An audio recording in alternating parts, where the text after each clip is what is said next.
Good morning, students, viewers, and my dear colleagues. It's me, Mr.Shafi, once again to you people to discuss certain things about the same chapter which I have started earlier. Dear students of class 8, we were discussing the new unit, new chapter that was entitled as Understanding the Concept of the Marginalization. Dear students, in my first introductory talk, I was trying to define the concept of marginalization, to whom we call marginalized. What does the word marginalized literally mean to we people? How can we say that it's a person or a group considered as the insignificant, considered as the peripheral, considered as the demotivated, and which were minority in nature, considered every time underestimated? It's a group that living every time upon the mercy of the people who are majority and who are in the power. Dear students, it's a process which sometimes someone is pushed to the edge of a group and assigned lesser importance. What I said to you last time. And I was also trying to make your idea, try to understand you people, that how this marginalized in India, a group of marginalized sections emerged in India, and how the people of India, government of India is trying to treat them. Then as per the census, I try to give you statistics that it's as per 2011 census, we do have this 8.6% of the total population of India, which were under the Adivasi groups. So dear students, who were Adivasis? They are the people who are the jungle dwellers. They are the original inhabitants of India. That's not an exogenous population, it is an endogenous population, and that makes the representation of the 8.6% population of my country. Then I was also trying to define, to make you people understand how Odisha is the mother of all these Adivasi groups. Almost the 60 different tribes of the India are residing within the Odisha states. And these then I to try to describe the social milieu of their and their the religious life of the people. Then I said to they do not practice the Islam religion, Christianity as a religion, or the Sikhism as a religion, but they do have their own spirits whom they try to the natural spirits whom they at a time worship. They do have their special significant language group. They speak specific dialectics. That's as old as what I said to you, Sanskrit. The dear students, so on the basis of this analysis, we can say, and a definition of this marginalized section, we can understand now that the marginalization is the process where the some people is underestimated by the majority people. So we can call them that we treat them they are exotic. We call them that they are primitive. We treat them they are underdeveloped. They don't have the slant of development. They don't have any notion of the improvement and westernization. Either the people were underestimated or they were led to be underestimated. Either they were underestimated because of their spatial identity, because of their minority nature. But either there was something, that some sort of politically engineered process, socially engineered process was there every time working there to let them, to push them back to the corner. Dear students, the subtopic which I am going to discuss today, that is, dear students, the subtopic which I have chosen today from this understanding the marginalization concept, that is the idea of Adivasis, the nature of Adivasis. Adivasis. My dear students, Adivasis, if you talk about Adivasis, it's a collective term for the tribes of the subcontinent India. The Indian subcontinent, we call them Adivasis.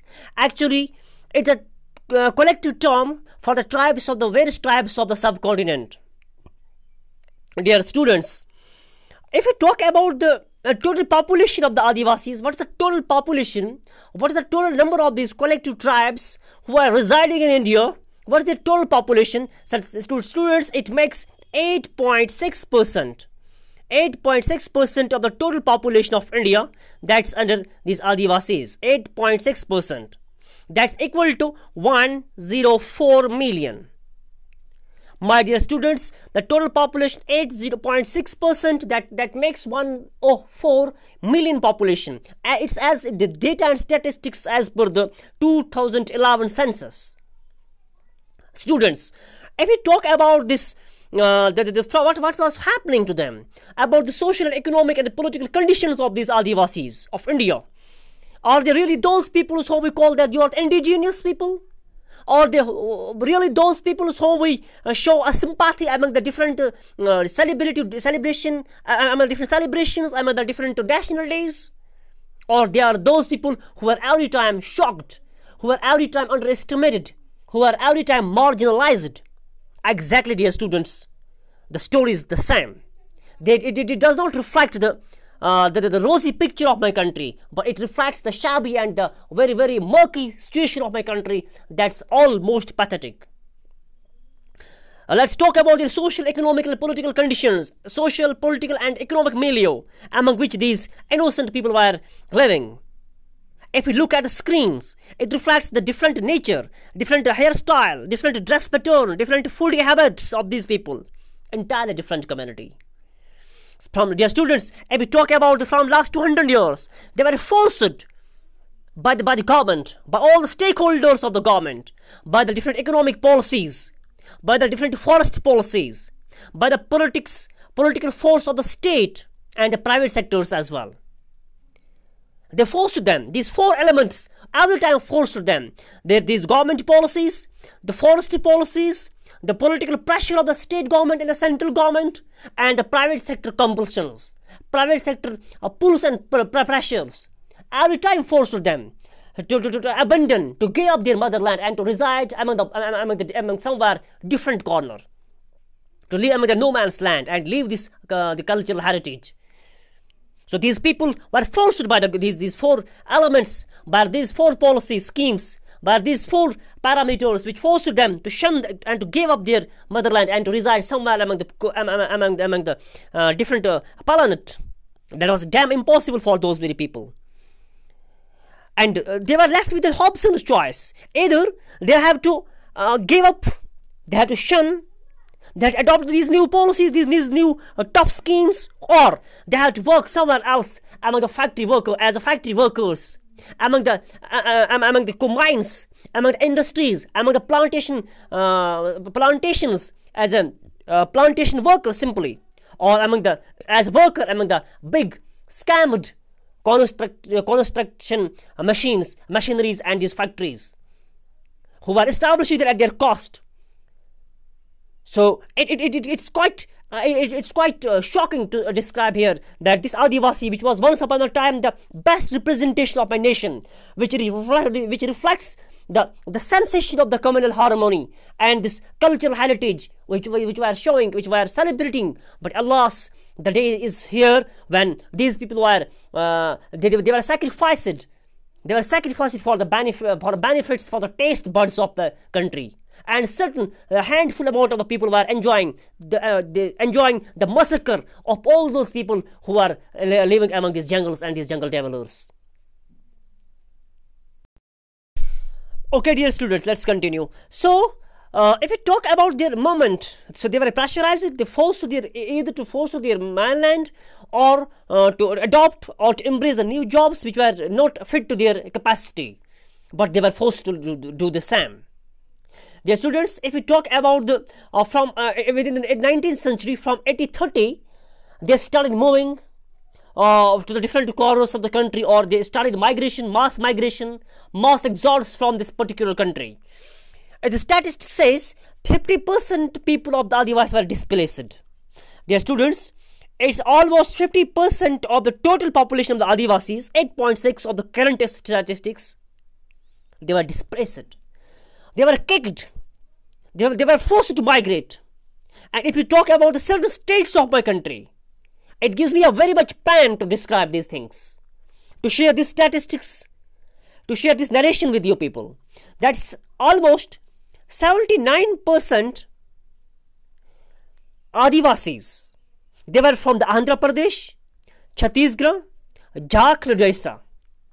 So these four states, Andhra Pradesh, Chhattisgarh, Jharkhand and Odisha, are those states that were from the 79% of this population. They were displaced. They were displaced from their homeland because of their certain these horrific, terrific, dangerous policies, which were completely against their identity, which was a shock to their identity. So 19th century was not a good message for them. If we look toward these innocent faces, they reveal a lot of stories to we people. And let's have a quick look here. These factories, the establishment of the factory that was started by the workers there, by the owners there, by the tycoons there, but by the Supreme Court order, it stopped there. It's a place, dear students, it's a place in my Assam. It was once upon a time a complete green lush forest there. But all those wanton cutting of the trees took place there. Completely deforested. And the factory was established there. On the name of the industry and factory, they looted and plundered the bundles of resources of this, what is called the green gold, and displaced the people who were living on the mercy of these people. This is agony and the pathetic conditions of my country that we are discussing nowadays. Let's not pay deaf ear to them. Dear students, if we talk about the policies framed by the government time and constantly, government plus the semi-government or NGOs, by the permission of the government, who were making entry among these jungles, taking this thing under consideration that it's the wealth, it's the hub of, it's the lap of wealth and mineral resources. The government didn't left anything unturned.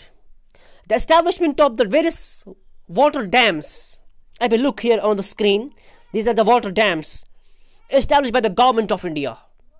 No doubt they were having only agricultural benefits, but the way the people were displaced, their natural habitat was displaced, it's quite shabby. It gives a gloomy picture and sensation. Next, if we have a look towards the north, if we have a look towards this North India, or the northeastern states of India, that's this India. If we have here the rough sketch of my India, it's north, south, west and east. If you talk about, dear students, if you talk about these states of my country, northeastern states, these people were displaced because the zones were highly militarized. These zones were highly militarized.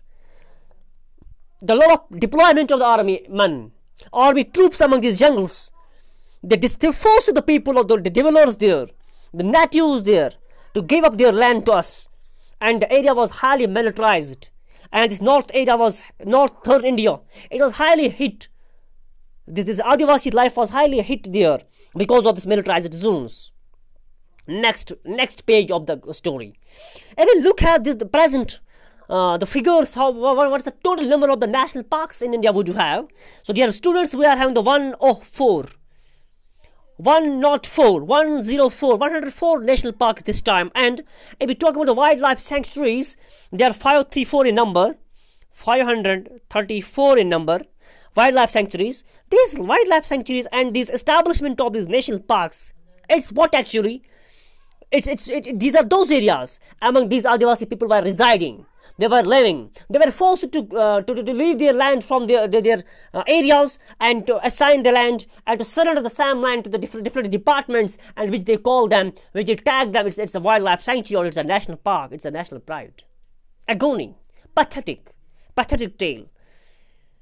And now, if the people who are the handful amount of people who are living now there, among on the outskirts of these national parks and these wildlife sanctuaries, the government tagged them.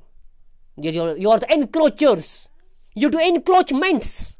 Their students, they are now calling them, you are encroachers. You are doing encroachment among these areas.